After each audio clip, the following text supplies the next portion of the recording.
देखो बेटा, इस सवाल में आपको एक बॉडी दी गई है जो सर्कुलर मोशन कर रही है आर रेडियस में। तो आपने डायग्राम को ऐसे बना सकते हैं।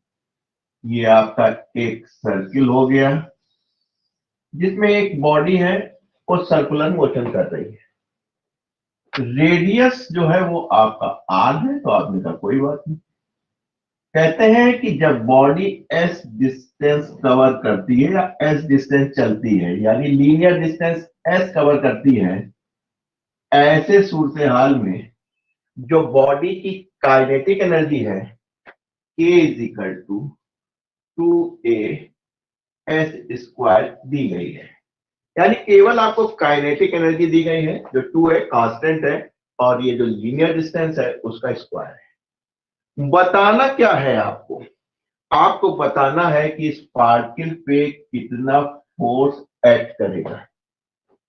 तो आप जानते हैं फोर्स अगर एक्सेलेरेशन आ जाए तो काम बन जाए। तो आपको मालूम है एक एक्सेलेरेशन किधर रहेगी?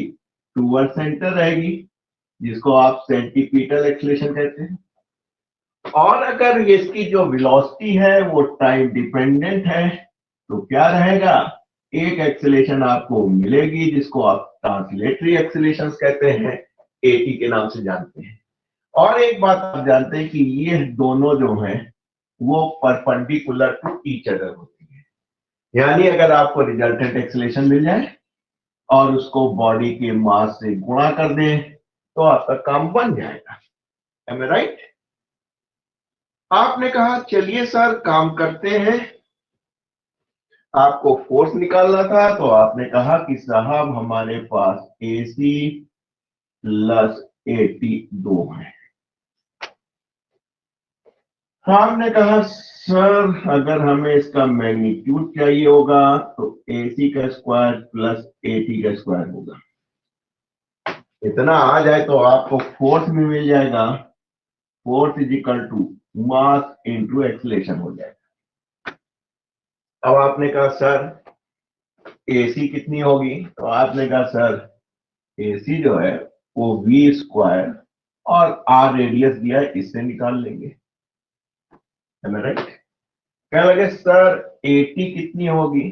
क्या लगे ये तो हमको मालूम है कि अगर हम जानते हैं rate of change of velocity निकाल लेंगे तो वो हमारे को मिल जाएगी ट्रांसलेटरी एक्सेलेरेशन। बस आपको क्या दिया गया? काइनेटिक एनर्जी दी गई है।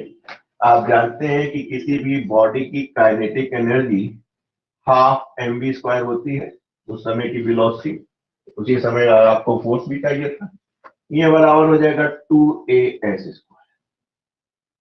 एक काम तो बन गया आपका। v स्क्वायर आप चाहते थे, मिल गया। 2 से मल्टीप्लाई कर दीजिए, 4a m से डिवाइड कर दीजिए s स्क्वायर, यानी आपको AC अब बड़े आराम से मिल जाएगी, क्योंकि आप जानते हैं कि centripetal acceleration v square upon r होती है। v स्क्वायर आपको मिल गया है, इतना हो गया है डिवाइड बाई m, और ये है आपका r। एक काम बन गया आपका।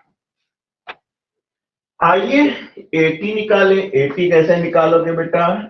dy dt ऑफ v कर दीजिए। ये बड़ी इंपॉर्टेंट इक्वेशन है। इसी से हम AC निकालेंगे बेटा। इसी की मदद से AC निकालेंगे। डिफरेंशिएट कर दीजिए विद रिस्पेक्ट टू टाइम, तो क्या हो जाएगा बेटा? इतना आपको मालूम है 2v into dv by dt equal to 4a m constant है, मल्टीप्लिकेशन में है तो बाहर आ जाएगा। s को कर दीजिए with respect to time t, तो ये हो जाएगा 2s into ds by dt। इसीलिए कहते हैं बेटा डिफरेंशिएशन और वेक्टर अच्छी तरह सीख लीजिए।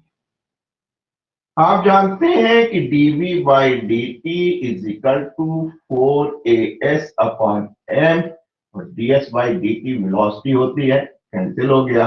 dv बाई dt किसके बराबर होता है? 80 के। और ये हो गया 4as अपॉन m।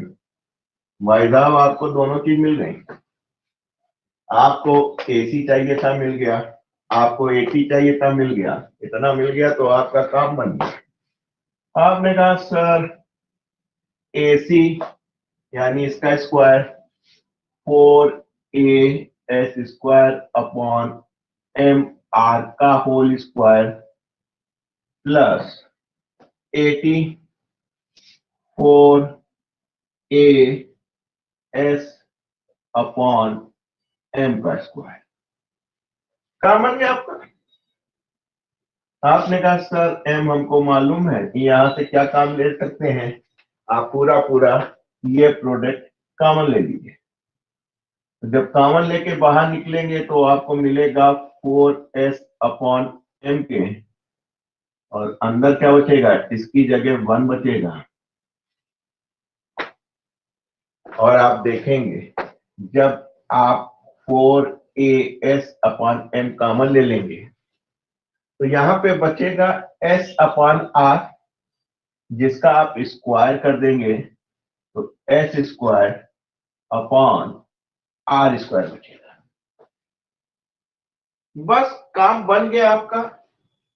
M से M कैंसिल कर दीजिए और फाइनली फोर्स जो आपको मिल रहा है वो क्या है बेटा, 4AS under root 1 plus S² upon R²।